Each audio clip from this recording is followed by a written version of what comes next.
Budget आ गया और सबसे पहले जो सवाल आपके दिमाग में आया होगा, सर टैक्स बढ़ा या घटा? सच बोलूं, इस बजट ने आपका टैक्स नहीं बढ़ाया, पर आपकी रिस्पॉन्सिबिलिटी जरूर बढ़ा दी है। आज इस वीडियो के एंड तक आप क्लियरली जान जाएंगे कौन सेफ है, कौन रिस्की जोन में है और कौन अब भी पुराने रूल पे चल रहा है।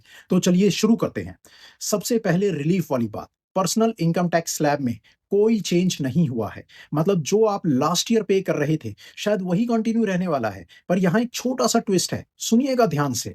हेल्थ एंड एजुकेशन सेस 4% पहले भी था, आज भी है, और इस बार भी कोई मार्जिनल रिलीफ नहीं। सिंपल शब्दों में, टैक्स कम हुआ या नहीं, सेस पूरा लगेगा। अब सबसे important announcement, income tax act 1961 retire होने जा रहा है। 1 अप्रैल 2026 से न्यू इनकम टैक्स एक्ट 2025 आएगा। सोचिए, 65 साल पुराना लॉ अब सिंपल लैंग्वेज में लिखा जाएगा।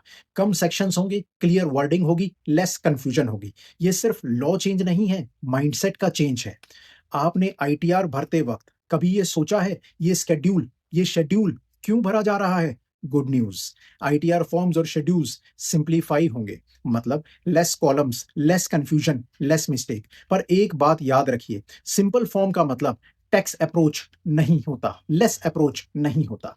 सीनियर सिटीजन्स और स्मॉल टैक्स पेयर्स के लिए good news, form 15G, 15H अब फुल्ली डिजिटाइज्ड होगा। No paper, no follow up, no tension. Bank को ऑनलाइन मेल जाएगा और आपका टीडीएस ब्लॉक हो जाएगा। गलती हो गई, इनकम मिस हो गई, पहले 31 दिसंबर तक चांस मिलता था, अब 31 मार्च तक रिवाइज रिटर्न फाइल कर सकते हो। हाँ, नॉमिनल फीस लगेगी, पर एक बात समझिए, late correction is better than no correction.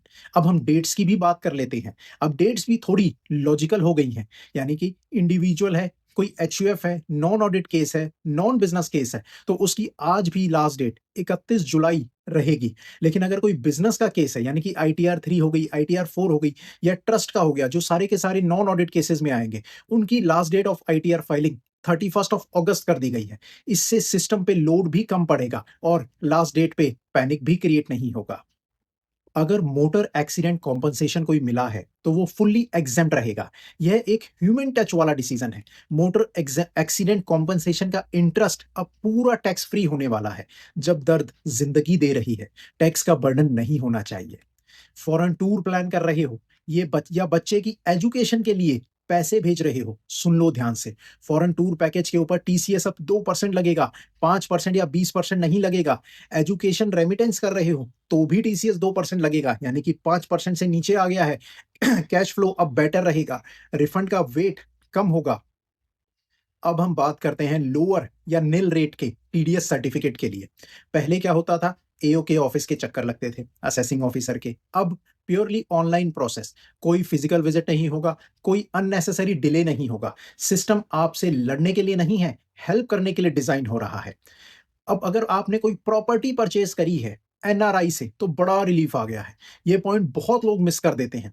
अगर आप एनआरआई से प्रॉपर्टी खरीद रहे हो, अब टीडीएस के लिए सिर्फ पैन काफी है, टैन लेने की जरूरत नहीं पड़ेगी। स्मॉल चेंज है, पर ह्यूज कॉम्प्लायंस रिलीफ है। एक हम मैन पावर सप्लाई अगर किसी वेंडर से ले रहे हैं तो उस पे टीडीएस का क्लैरिफिकेशन नहीं था पहले, अब वो क्लैरिफिकेशन आ गया है।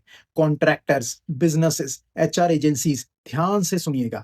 अगर आप ले रहे हैं मैन पावर सप्लाई सर्विसेज अपने वेंडर से, तो उस पर टीडीएस अब टीडीएस ऑन कॉन्ट्रैक्ट सर्विसेज में काउंट होगा, यानी कि 1% या 2% आपको काटना होगा। इग्नोर मत कीजिए, ये फ्यूचर नोटिस का रूट बन सकता है। अब हम बात करते हैं डिस्क्लोजर एंड कॉम्प्लायंस मेजर्स की।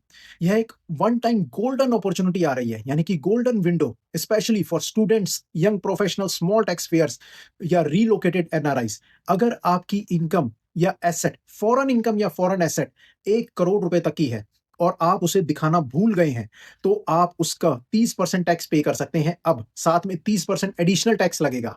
या फिर अगर आपने इनकम तो शो कर दी थी, बट आप एसेट दिखाना भूल गए हैं और एसेट की वैल्यू तकरीबन 5 करोड़ तक की है, तो आपको 1 लाख रुपए का फिक्स्ड फी भरना होगा, एसेट्स को एक्सक्लूड करते हुए। यानी कि अब बोल दो, बाद में मत छुपाओ। रीअसेसमेंट होते हुए आईटीआर यू, यानी कि अपडेटेड रिटर्न को फाइल करना अलाउड नहीं था। पहले तो ऐसा ही होता था, बट अब चेंज आ गया है। आप अब एक अपडेटेड आईटीआर अलाउड कर दी है फाइल करना रीअसेसमेंट के टाइम पर भी, बस 10% का एडिशनल टैक्स लगेगा और एओ उस रिटर्न को प्रोसीडिंग में यूज करेगा। ट्रांसपेरेंसी को रिवॉर्ड तो मिल रहा है ना। पर अगर जानबूझ के कुछ आपने गलत बताया है, यानी कि आपने मिस रिपोर्टिंग करी है, तो 100% एडिशनल टैक्स लगेगा, यानी टैक्स का डबल। यहां कोई सिंपैथी नहीं मिलेगी। हमने फॉरेन एसेट के डिस्क्लोजर और नॉन डिस्क्लोजर की बात की थी। डिस्क्लोजर विंडो जो 6 महीने के लिए खुलता है, वन टाइम, अगर वो खत्म हो जाता है और आपने फिर भी फॉरेन एसेट्स छुपाए हैं, तो एक्शन होगा, स्ट्रिक्ट एक्शन होगा। बजट का टोन क्लियर है, ऑनेस्ट रहो, सेफ रहो। बजट 2026 ने एक बात क्लियरली बोल दी है, टैक्स कम या ज्यादा से ज्यादा इंपॉर्टेंट है कॉम्प्लायंस। सिस्टम सिंप्लीफाई हो रहा है, पर टॉलरेंस कम हो रही है। अगर आप टाइमली, ट्रांसपेरेंट और करेक्ट हो, तो ये बजट आपके फेवर में है, और अगर नहीं, तो वार्निंग समझ लीजिए। मैं सीए अमित बंसल, और ऐसी रियल वर्ल्ड टैक्स क्लैरिटी के लिए चैनल को फॉलो करते रहिए।